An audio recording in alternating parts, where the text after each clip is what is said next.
স্বাধীন ভাই চ্যানেলটা ফলো করে দেন। এখানে বর্তমান বোম ফুটানো হচ্ছে। বম আমাদের পুলিশ সেনাবাহিনী পুলিশ বাহিনী কিছু বোম উদ্ধার করেছে এবং সেই বোমগুলো কল্যাণপুর মাঠে নষ্ট করলো মাত্র। অনেক সুন্দর সুন্দর করে ফুটিয়েছে, বাকি ফোটে তার চেয়ে জোরে ফোটে। একটা ছবি ধরেছি হালকা করে একটু। ফুটেছে একটা, আমি তো একটা বাগে পাইছি। কেমন করছে? অনেক বাবা, ওই যে ওখানে বোমগুলো ডিফিউজ করা হয়েছে, নষ্ট করা হয়েছে।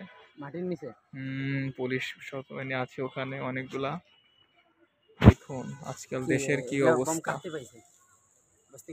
আর এখন বলো, সবাইকে আমার বলে দাও চ্যানেলটা সাবস্ক্রাইব করে দেন আমাদের স্বাধীন ভাইয়ের চ্যানেল পেজ। অবশ্যই সবাই আমার সাথে থাকবেন, আবার এরকম ভিডিও পাবেন।